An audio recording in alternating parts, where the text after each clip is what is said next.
Hello everyone, next chapter start करते हैं, residence and tax liability. अब समझते हैं रेजिडेंस होता क्या है।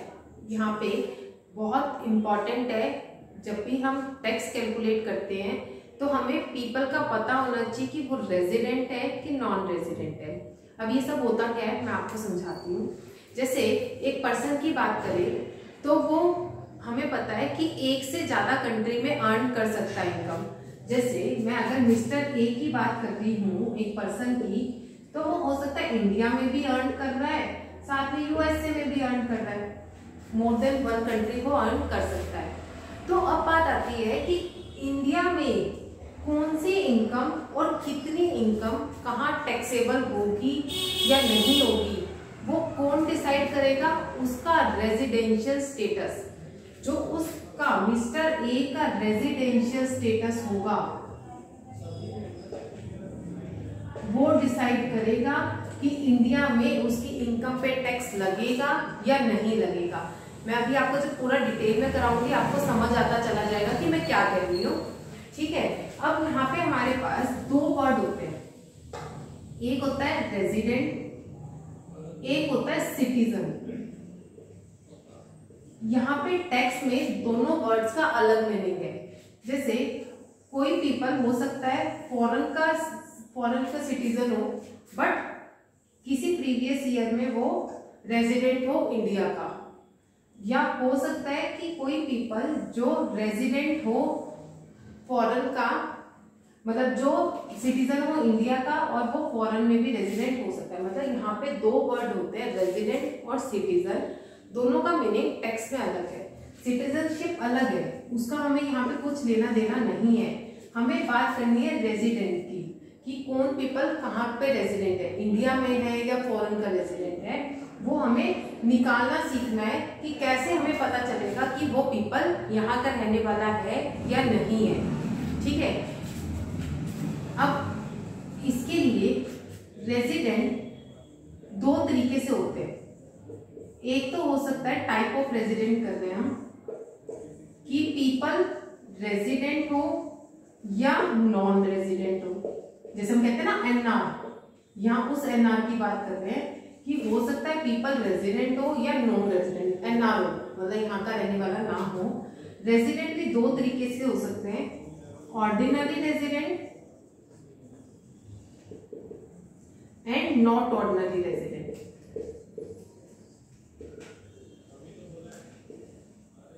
ऑर्डिनरी रेजिडेंट का मतलब जैसे हम बोलेंगे ओआर, और नॉट ऑर्डिनरी मतलब एनओआर। इन सब का मीनिंग अब समझाती हूँ। मतलब हमारे पास रेजिडेंट दो तरीके से हो सकते हैं। दो टाइप ऑफ रेजिडेंट क्या है, एक होता है रेजिडेंट, एक होता है नॉन रेजिडेंट। रेजिडेंट मतलब वहां का रहने वाला, नॉन रेजिडेंट मतलब वहां का नहीं रहने वाला। रेजिडेंट के आगे दो तरीके के होते हैं, एक ओआर एक एनओआर। इनके लिए हमें कुछ कंडीशंस दी गई हैं। अगर वो कंडीशन वो पीपल फुलफिल करता है तो वो रेजिडेंट बन जाएगा, अदरवाइज क्या बन जाएगा, नॉन रेजिडेंट बन जाएगा। वो कंडीशंस क्या है वो हम पढ़ते हैं। हर एक के केस में, individual, HUF, firm, AOP, BOI, सबके केस में हर कंडीशन अलग है। जो आज मैं आपको करा रही हूँ वो करा रही हूँ इंडिविजुअल की, कि हमें इंडिविजुअल का कैसे पता चलेगा कि वो रेजिडेंट है कि नॉन रेजिडेंट है। सबसे पहले करते हैं रेजिडेंट का। अब रेजिडेंट के लिए क्या है, an individual is said to be resident in India, an individual is said to be resident in India if he satisfy the one of the basic condition। वो क्या कह रहा है,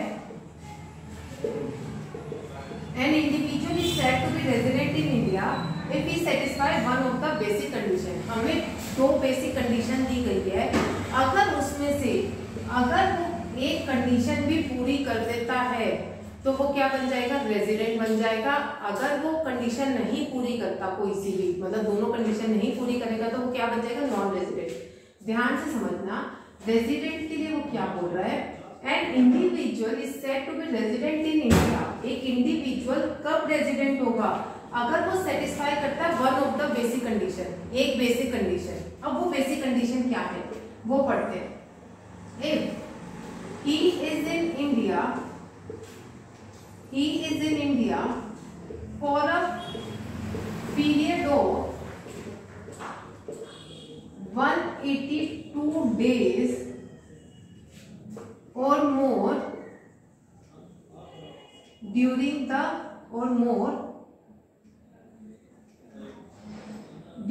the previous year। First condition क्या है हमारे पास? First condition में वो बोल रहा है जो इंडिविजुअल है ही इज इन इंडिया, वो इंडिया में रहे कितने टाइम के लिए? For a period of 182 days or more during the previous year. जो हमारा प्रीवियस ईयर है, प्रीवियस ईयर मतलब जिस साल हम इनकम अर्न कर रहे हैं उस साल अगर वो 182 दिन से ज्यादा 182 डेज से ज्यादा इंडिया में रहता है तो वो क्या बन जाएगा? रेजिडेंट बन जाएगा। सेकेंड कंडीशन क्या है? If he has been in India for a period of 365 days during 4 years immediately preceding the previous year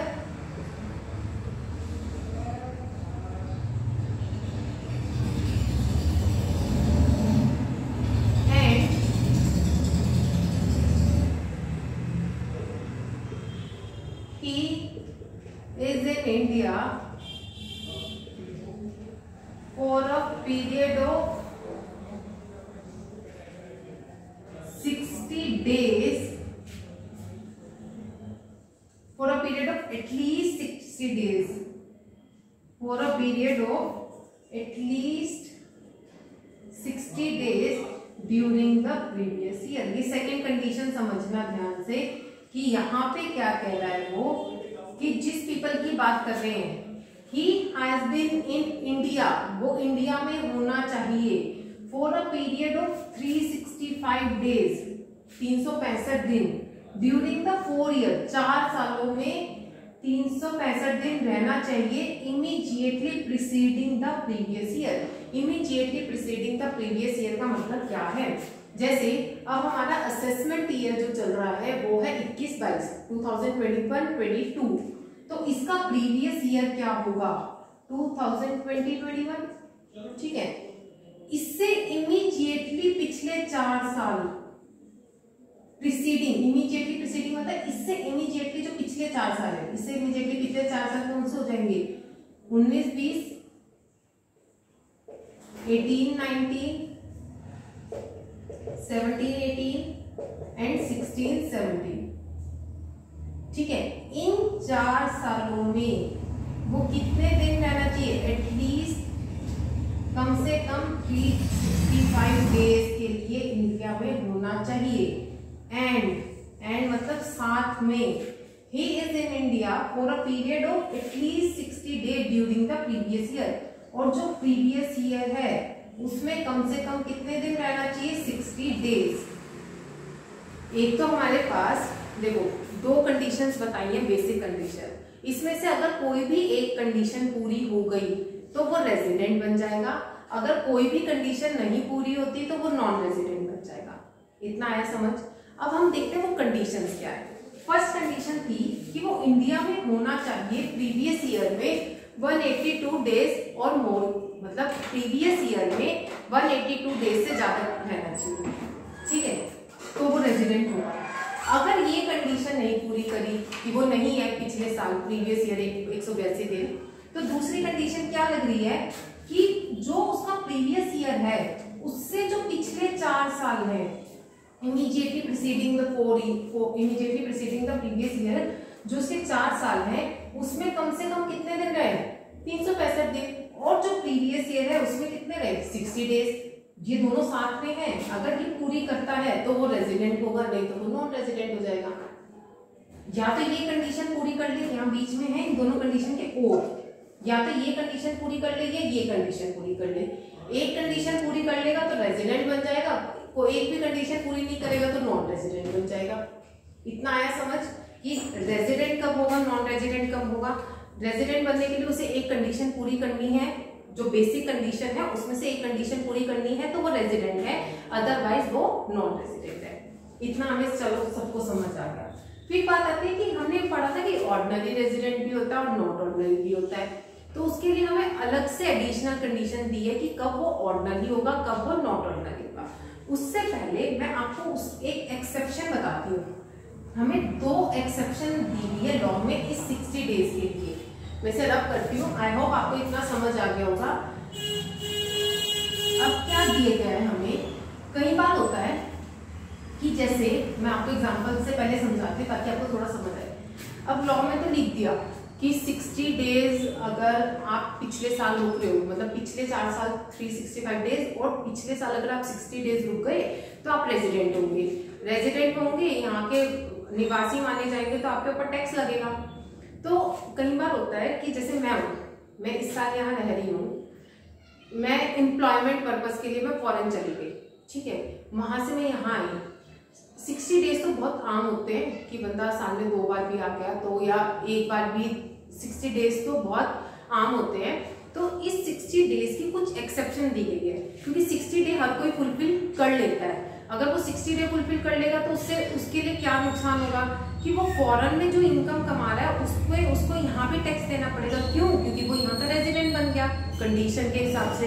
अब रेजिडेंट बन गया तो वो वहां तो टैक्स देगा, यहाँ भी देगा। तो इस वजह से गवर्नमेंट ने एक्सेप्शन दी है टू दिस 60 डेज। इन एक्सेप्शन क्या है, अब ये समझना कि इन 60 डेज के लिए क्या दी हुई है। If individual is a citizen of India, वो सिटीजन है इंडिया का,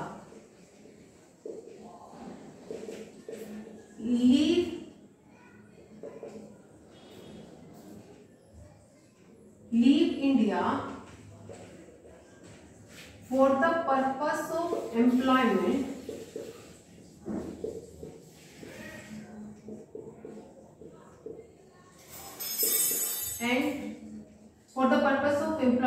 and he is the member of crew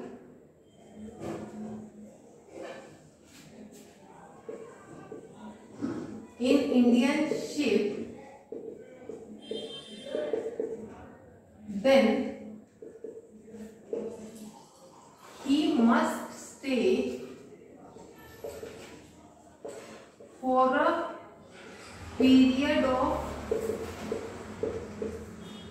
at least 182 days instead of 60 days।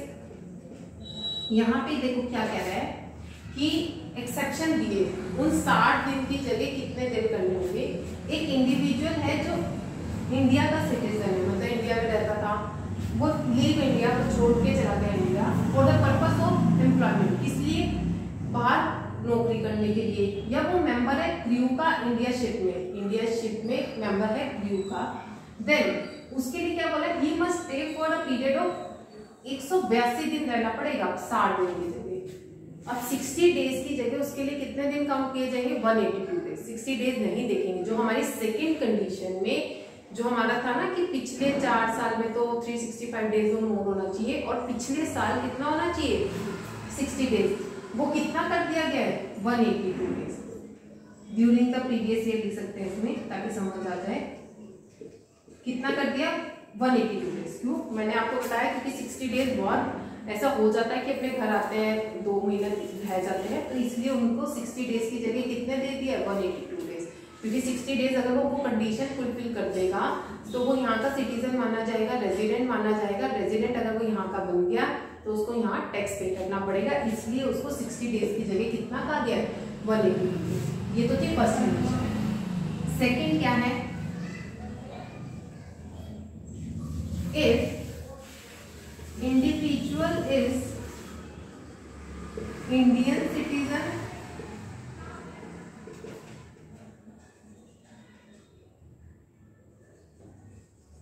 Individual क्या है, इंडियन सिटीजन है, लिविंग आउटसाइड इंडिया, वो क्या कर रहा है, बाहर रहता है, living outside India. If individual is Indian citizen living outside India, he comes India for the purpose of visit, मतलब विजिट करने आ रहा है, ऐसे घूमने आ रहा है, then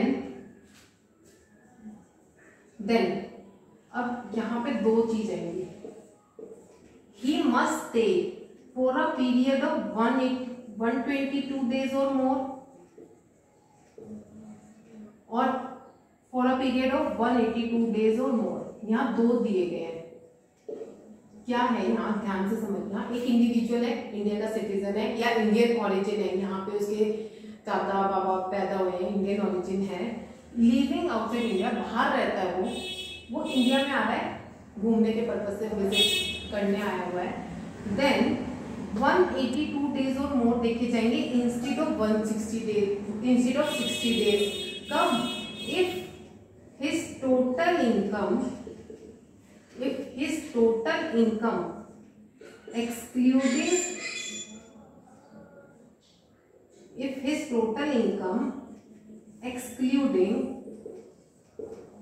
income from foreign source, मतलब फॉरेन से नहीं कमाई गई, फॉरेन के अलावा कहीं और उसकी टोटल इनकम इंडिया से कमाई है, एक्सीडिंग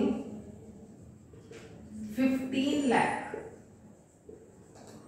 ड्यूरिंग प्रीवियस ईयर। वो क्या कह रहा है कि अगर वो इंडिया आया हुआ है विजिट करने, तो उसको 60 दिन की जगह कितने दिन देखेंगे, उसका 120 डेज। कब? जब उसकी टोटल इनकम, जिसमें से फॉरेन सोर्स वाली हटा दी, फॉरेन में जो कमाई, उसके अलावा जो इनकम अगर उसकी कोई है, टोटल इनकम 15 लाख से ज्यादा है प्रीवियस ईयर में, तो कितने दिन होंगे, 120 डेज। बट अगर उसकी इनकम अप टू 15 लाख है, तो कितने दिन देखेंगे हम, 182 डेज और मोर। 60 डेज की एक्सेप्शन क्या है यहाँ पे, एक है इस पॉइंट में 120 डेज और 182 डेज। कहा एक तो जब 15 लाख से ज्यादा कमा रहा है तो 120 डेज देखेंगे, 15 लाख से कम है तो 182 डेज देखेंगे। अभी तक हमने समझा कि जो इंडिया में टैक्स पे करते हैं वो अकॉर्डिंग टू हम स्टेटस देखते हैं, उसका रेजिडेंशियल स्टेटस, कि वो रेजिडेंट है कि नॉन रेजिडेंट है। रेजिडेंट के लिए मैंने अभी बताया कि उसको बेसिक कंडीशन में से एक कंडीशन फुलफिल करनी है। वो दो बेसिक कंडीशन क्या थी? फर्स्ट कंडीशन थी कि उसको प्रीवियस ईयर में कितने दिन रहना है इंडिया में, 182 डेज और मोर, तो वो रेजिडेंट माना जाएगा। या दूसरी कंडीशन पूरी करते, दूसरी कंडीशन क्या थी कि जो 4 साल है, जो उसका प्रीवियस ईयर है, उससे पिछले 4 सालों में 365 डेज से ज्यादा रहे, और जो प्रीवियस ईयर है उसमें 60 डेज। अगर ये इनमें से एक कंडीशन पूरी करता है, दो बेसिक कंडीशन, तो वो रेजिडेंट बन जाएगा, अदरवाइज नॉन रेजिडेंट। फिर हमें कुछ एक्सेप्शन दी गई है उन 60 डेज के लिए, क्योंकि 60 डेज जनरली हर कोई पूरी कर लेता है, तो गवर्नमेंट ने थोड़ा सा उनको छूट दी है कि ज्यादा दिन दे दिए कि ठीक है तुम इंडिया में रह सकते हो। कब कब? एक उसमें पहली थी कि अगर वो सिटीजन है इंडिया का, वो एम्प्लॉयमेंट पर्पज की वजह से इंडिया छोड़ के गया हुआ है, तब उसको 182 डेज हम देखेंगे 60 की जगह। दूसरी कंडीशन क्या दी गई है कि अगर कोई बंदा है इंडिया का, वो बाहर रहता है, वो इंडिया आ रहा है, घूमने आ रहा है, तो उसमें हम क्या देखेंगे कि अगर उसकी इनकम 15 लाख से ज्यादा है, 15 लाख से ज्यादा है फॉरेन सोर्स को छोड़ के, तब तो हम कितने दिन लेंगे, 120 डेज देखेंगे। अदरवाइज अगर 15 लाख से कम है तो हम कितने दिन देखेंगे, 182 डेज देखेंगे। ये थी हमारी बेसिक कंडीशन की बात। ये वाला ना अभी अमेंडमेंट आई है नहीं, इस अमेंडमेंट में इसको चेंज किया। पहले ऐसा नहीं था, पहले जनरली सिंपल था कि 182 डेज ही लिखा था, जैसे फर्स्ट पॉइंट में था। ये अमेंडमेंट आई है नहीं, उस अमेंडमेंट में इसको 120 और 182 डेज के हिसाब से दिया गया है। ठीक, अब हमने ये पढ़ लिया रेजिडेंट कौन होगा, नॉन रेजिडेंट कौन होगा। हमने टाइप्स ऑफ रेजिडेंट में देखा कि रेजिडेंट होता है, नॉन रेजिडेंट होता है। रेजिडेंट समझ आ गया, नॉन रेजिडेंट समझ आ गया। फिर हमने देखा था रेजिडेंट में भी ऑर्डिनरी रेजिडेंट होता है, नॉन ऑर्डिनरी रेजिडेंट होता है। अब अगर वो ऑर्डिनरी रेजिडेंट बनना चाहता है एक पर्सन, अगर ऑर्डिनरी रेजिडेंट कब होगा, जब वो 2 एडिशनल कंडीशन दी गई हैं, उन दोनों एडिशनल कंडीशन को फुलफिल करेगा तो वो क्या बन जाएगा, ऑर्डिनरी रेजिडेंट। अगर इन एडिशनल कंडीशन को पूरी नहीं करता तो नॉट ऑर्डिनरी रेजिडेंट। क्या है वो condition, if he has been in India, if he has been in India for a period of 2 years out of 10 previous year immediately preceding the previous year। वो यहाँ पे देखो क्या कह रहा है, वो कितने टाइम रहना चाहिए, 2 साल, 10 सालों में से 2 साल इंडिया में होना चाहिए जो इमीडिएटली प्रीसीडिंग प्रीवियस ईयर है। जैसा हमारा अभी मैंने बताया प्रीवियस ईयर क्या है, 2021, इससे पिछले जो भी 10 साल होंगे उनमें कितने साल रहना चाहिए, 2 साल। पहली कंडीशन ये है। एंड दूसरी कंडीशन क्या है, मतलब दोनों फुलफिल करनी है। बेसिक में सिर्फ एक करनी थी, बट ऑर्डिनरी बनने के लिए दोनों करनी है एडिशनल कंडीशन। अगली क्या है, if he has been in India for a period of 730 days or more, 730 days or more during the 7 years immediately preceding the previous year। अब यहाँ प्रीवियस ईयर को मैं पी बाय लिख रही हूँ। वो क्या कह रहा है कि वो इंडिया में होना चाहिए 730 दिन के लिए पिछले 7 सालों में, मतलब जो हमारा प्रीवियस ईयर है इससे पिछले 7 सालों में कितने दिन रहना चाहिए, 730 डेज। अगर ये दोनों कंडीशन फुलफिल होंगी तो वो क्या बन जाएगा, ऑर्डिनरी रेजिडेंट। अगर दोनों कंडीशन पूरी नहीं होती तो क्या बन जाएगा, not ordinary resident. I hope आपको समझ आएगा। मैं इसके ऊपर क्वेश्चंस कराती हूँ ताकि आपको बिल्कुल क्लियर हो जाए। अब देखो मैं एक बार थोड़ा सा आपको ना यहाँ पे लिख के इंडिविजुअल का बता देती हूँ। रेजिडेंशियल स्टेटस हमने पढ़ा, residential status, type of residential status कैसे कैसे होते हैं। एक तो पीपल रेजिडेंट होता है या नॉन रेजिडेंट होता है। नॉन रेजिडेंट, रेजिडेंट में भी OR या NOR। रेजिडेंट कब होगा, जब एक बेसिक कंडीशन पूरी करेगा, बेसिक कंडीशन फुलफिल करेगा एनीवन, तो वो क्या हो जाएगा, रेजिडेंट। अगर वो कोई सी भी बेसिक कंडीशन पूरी नहीं करता तो वो क्या हो जाएगा, नॉन रेजिडेंट। ऑर्डिनरी रेजिडेंट कब होगा, जब वो 2 एडिशनल कंडीशन पूरी करेगा तो क्या हो जाएगा, ऑर्डिनरी रेजिडेंट। अगर वो 2 एडिशनल कंडीशन पूरी नहीं करता तो वो क्या बन जाएगा, नॉट ऑर्डिनरी रेजिडेंट। ये इसका पूरा फर्क बता दिया मैंने आपको कि क्या है, और वो मैंने कंडीशंस आपको समझा दी। एक और बार पढ़ के देखना समझ आया या नहीं। मैं वीडियो को 2 सेकंड पॉज करके क्वेश्चन नोट डाउन कर लेती हूँ, फिर आपको क्वेश्चन से समझाती हूँ कि कैसे हम डेज कैलकुलेट करेंगे, कैसे मैं समझा देती हूँ।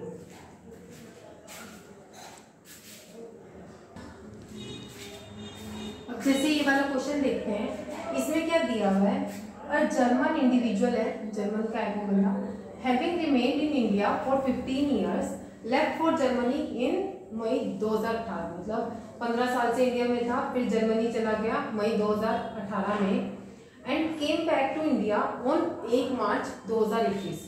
अब देखो हमारे लिए हमेशा याद रखना प्रीवियस ईयर क्या है आप लोगों के लिए, 2020-21, क्योंकि असेसमेंट ईयर। अब हम करंट के हिसाब से चलते हैं, करंट ईयर 21-22 है जो कि असेसमेंट है, तो प्रीवियस क्या है, 20-21। अब वो 20-21 में 2018 में चला गया था, यानी 20-21 से पहले चला गया था, और वो कब आ रहा है 1 मार्च। 1 मार्च यानी ये हमारा होता है 8 अप्रैल 2020 से लेकर 31 मार्च 2021, ठीक है। वो आया 1 मार्च 2021 को। तो हमारा ईयर जो प्रीवियस ईयर है वो कब खत्म हो रहा है 31 मार्च 2021। अब वो यहाँ कितने दिन रहा, ओनली 31 डेज। जबकि हमारी बेसिक कंडीशन क्या थी, बेसिक कंडीशन ये थी कि जो फर्स्ट कंडीशन थी 182 डेज रहना चाहिए पिछले साल। सेकंड कंडीशन थी कि जो हमारे सेकंड कंडीशन में था 365 डेज रहना चाहिए 4 सालों में एंड 60 डेज रहना चाहिए पिछले साल। तो मतलब पिछले साल ना वो 60 डेज है ना 182 डेज है। तो इसका मतलब वो क्या हो गया, रेजिडेंट तो है नहीं, वो क्या है, नॉन रेजिडेंट। हमें हमेशा सबसे पहले बेसिक कंडीशन पूरी करनी है। बेसिक पूरी होगी तो ही वो रेजिडेंट या नॉन रेजिडेंट बनेगा। सबसे पहले बेसिक कंडीशन चेक करनी है कि वो रेजिडेंट है कि नॉन रेजिडेंट। वो रेजिडेंट अगर बन गया फिर देखेंगे कि ऑर्डिनरी है कि नॉन ऑर्डिनरी। अब यहाँ पे क्या हुआ कि वो नॉन रेजिडेंट बन गया, तो आगे हमें चेक करने की जरूरत ही नहीं है, ठीक है। नेक्स्ट था कि नेक्स्ट पार्ट में ले लेते हैं, वो 1 मार्च की जगह हमें क्या दिया हुआ 30 सितंबर। अब 30 सितंबर का मतलब क्या है, वो इंडिया में आ गया था 30 सितंबर को और 31 मार्च तक का वाला है 6 महीने हो गए। 6 महीने यानी 180 डेज वाली 182 डेज वाली कंडीशन पूरी होगी उसकी। आप काउंट भी करोगे तो मोर देन 182 डेज बनेगी। तो मतलब उसकी यहाँ पे बेसिक कंडीशन पूरी हो जाएगी। आपको कैसे लिखना है, आपको लिखना है अक्टूबर में कितने दिन है, अक्टूबर, नवंबर, दिसंबर, जनवरी, फरवरी, मार्च, फिर उनका टोटल करो क्या 182 डेज बन रहे हैं, यहाँ बन रहे होंगे। बन रहे हैं तो इसका मतलब हमें पता चल गया रेजिडेंट है। फिर अब इसके बाद हमें क्या देखना है, क्या OR है कि NOR। OR के लिए 2 बेसिक कंडीशन है कि पिछले 10 सालों में जो हमारा प्रीवियस ईयर है उससे पिछले 10 सालों में कितने साल रहा वो 2 साल, और पिछले साल से पिछले 7 सालों में 730 दिन रहा। अब हमें उसने बताया था कि वो कितने साल यहाँ पे रहा है 15 साल, मतलब इंडिया में रहा था और वो गया था मई 2018 में। मई 2018 में मतलब 19, 20, 18, 19 वो 20 साल चला गया था और इससे पिछले 15 साल में नहीं था इंडिया में, ठीक है। मतलब हमारा जो प्रीवियस ईयर है उससे पिछले 2 साल वो इंडिया में नहीं था, बट उससे 15 साल पीछे था और हमारी कंडीशन थी कि इससे पिछले 10 सालों में 2 साल वो भी पूरी हो रही है। 7 सालों में पिछले 7 सालों में 730 दिन वो भी पूरी हो रही है। तो वो यहाँ पे क्या बन गया OR। अगर ये कंडीशन ना पूरी हो रही थी तो क्या बन जाता NOR। आई होप आपको ये समझ आया होगा। अगर आप लोगों को नहीं आया तो मुझे बताना, फिर मैं इसको फिर वो क्वेश्चन कराऊंगी ताकि समझ आए। एक लास्ट क्वेश्चन वो करते हैं। मिस्टर एक्स है, इंडियन सिटीजन है, serving in a company in London, London में ठीक है कर रहे हैं, comes to India every year for 5 month. हर साल वो इंडिया में आते हैं, कितने महीने के लिए 5 मंथ। अब हमें पता है 5 मंथ का मतलब क्या हुआ, कितने डेट, अगर 30 भी लगा देते हैं तो 150 डेज या 152, 3, 4 इसी तरीके से बनेंगे जब आप काउंट करोगे, ठीक है। तो इंडियन सिटीजन है जो बाहर एम्प्लॉयमेंट पर्पज के लिए गया हुआ है। अगर मैं एक चीज देखूं, हमारी जो बेसिक कंडीशन थी, एक तो थी 182 डेज पिछले साल, या हमारी थी एक को 365 डेज 4 सालों में होने चाहिए एंड 60 डेज होने चाहिए। अब यहाँ 60 डेज तो पूरे हो रहे हैं प्रीवियस ईयर में, पर हमें पता वो एम्प्लॉयमेंट पर्पस के लिए गया हुआ है, तो ये 60 डेज किसमें कन्वर्ट हो गए 182 डेज में, एक्सेप्शन में। तो 182 डेज तो वो कर नहीं रहा, वो एम्प्लॉयमेंट के लिए दिया हुआ है। तो प्रीवियस ईयर में अगर वो 182 डेज नहीं है, ये भी नहीं कंडीशन हुई पूरी, ये भी कंडीशन नहीं पूरी हुई, तो वो क्या बन गया, नॉन रेजिडेंट बन गया। आई होप आपको ये समझ आया होगा कि कैसे हमें निकालना है रेजिडेंट कौन है, नॉन रेजिडेंट। हमेशा सबसे पहले देखना है रेजिडेंट है कि नॉन रेजिडेंट। अगर आपको पता चलता है कि वो रेजिडेंट है, देन आप देखो कि ऑर्डिनरी रेजिडेंट है क्या नॉट ऑर्डिनरी रेजिडेंट है, ठीक है। आपको इस तरीके से इसको करना है। मैं आपको नेक्स्ट वीडियो में और क्वेश्चंस कराऊंगी और आगे आपको कंपनी, फॉर्म, AOP, BOI उन सबके भी बताऊंगी कैसे रेजिडेंशियल स्टेटस करना है, ठीक है। Thank you so much.